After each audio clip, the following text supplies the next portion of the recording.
देखिए, अगर आप भी फिजिक्स की कॉपी ऐसे लिखना चाहते हैं कि एग्जामिनर आपकी कॉपी से अट्रैक्ट हो जाए और सबसे ज्यादा नंबर आपको दे और बिना गलती किए आप अपनी कॉपी को शानदार तरीके से लिखना चाहते हैं, तो इस छोटी सी वीडियो को लास्ट तक जरूर देखिए।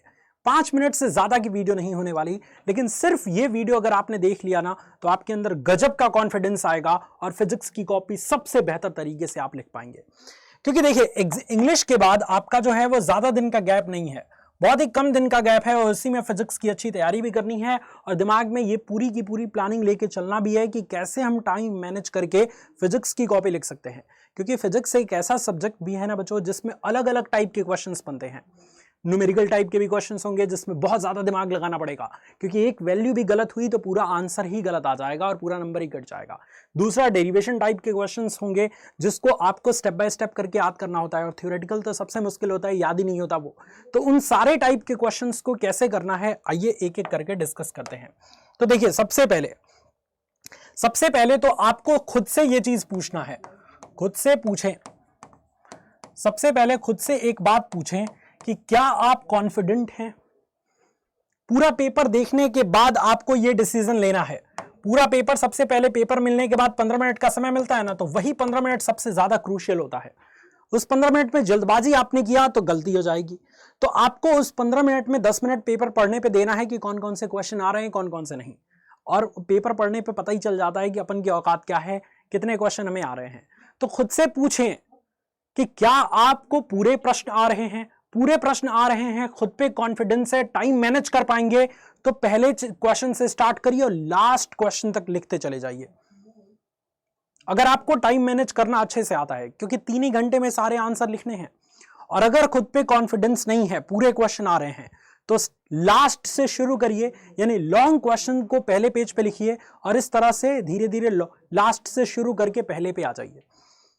और ऐसा अगर आपके साथ है कि कुछ क्वेश्चन आ रहे हैं, कुछ क्वेश्चन नहीं आ रहे, तो जो क्वेश्चन आ रहा है और लॉन्ग क्वेश्चन जिसमें आपको अच्छे नंबर मिलेंगे, उसको सबसे पहले पेज पे लिखिए, दूसरे पेज पे, तीसरे पेज पे, चौथे पेज पे लिखिए, और जो नहीं आ रहा है उसको बाद में आप सॉल्व करिएगा। तो ये एक बेस्ट तरीका है कि जो सबसे पहले आ रहा है, क्योंकि स्टार्टिंग के 5-6 पेज ही एग्जामिनर सीरियस तरीके से देखता है और वो तुरंत पहचान जाता है कि जो स्टूडेंट है ना, वो पढ़ने वाला है या बिना पढ़ने वाला है। अगर आप पढ़े रहेंगे तो 4-5 पेज आपकी हैंडराइटिंग गजब की रहेगी, आपका कंटेंट गजब का रहेगा, आंसर लिखने का तरीका गजब का रहेगा। तो 3-4-5 पेज अगर उसने देख लिया, उसके बाद वही फ्लो से नंबर देता चला जाएगा। तो वो 3 से 4 से 5 पेज बहुत ज्यादा इंपॉर्टेंट है किसी भी स्टूडेंट्स के लिए, तो उस पर ध्यान दें। खुद से ये पूछें कि आप किस तरह से कॉपी लिखना चाहते हैं। मैं अगर अपनी पर्सनल बात करूं बच्चों, तो 12वीं में जो मैंने कॉपी लिखी थी, वो मैं डर भी रहा था कि भाई सारे स्टूडेंट पहले नंबर प्रश्न से लिखना शुरू कर रहे हैं और लास्ट तक लिख रहे हैं, और मैं लास्ट से शुरू कर रहा हूं और पहले पे जा रहा हूं, तो कहीं एग्जामिनर पूरा नंबर ना काट ले। जबकि 12वीं का रिजल्ट अगर आप मेरा देखेंगे तो सबसे ज्यादा नंबर मेरा फिजिक्स में ही है। इसके पीछे का रीजन यही है कि लॉन्ग क्वेश्चन को मैंने सबसे पहले लिखा था, क्योंकि उस पर ज्यादा कॉन्फिडेंस था मुझे, और जो लॉन्ग क्वेश्चंस होते हैं ना, उस पर ज्यादा नंबर भी मिलते हैं। तो इसका आंसर अगर आप अच्छे से लिखते हैं, बेहतरीन तरीके से लिखते हैं, तो सबसे परफेक्ट नंबर उसी में आपको मिलेंगे। ठीक है, पहली चीज आपको समझ आई। दूसरी चीज आपको यह समझनी है कि थ्योरी या न्यूमेरिकल। कई बार क्या होता है कि फिजिक्स के पेपर में अलग अलग टाइप के क्वेश्चंस आते हैं बच्चों। कुछ थ्योरेटिकल क्वेश्चंस होते हैं, कुछ न्यूमेरिकल टाइप के क्वेश्चन होते हैं। तो आपको कौन सा अटेम्प्ट करना चाहिए? अगर आपको दोनों आ रहा है, एक तो कंडीशन ये हो सकती है कि थ्योरी आ रहा है तो न्यूमेरिकल नहीं आ रहा, तो अगर जो आ रहा है उसको करिए, या न्यूमेरिकल आ रहा है तो थ्योरी नहीं आ रही तो न्यूमेरिकल को कर दीजिए।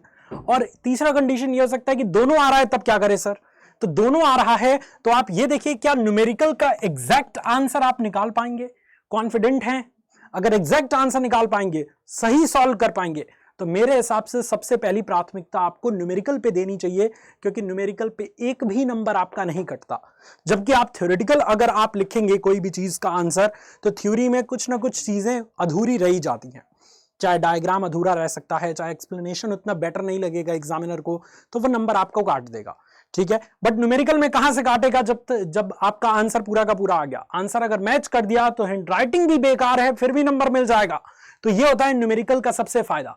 तो इसलिए अभी से न्यूमेरिकल पे भी प्रैक्टिस अच्छे से बनाए रखिए कि भैया हमें जो है वो न्यूमेरिकल को प्रैक्टिस करना है, क्योंकि अगर एग्जाम में आ गया तो फिर मजा ही आ जाएगा।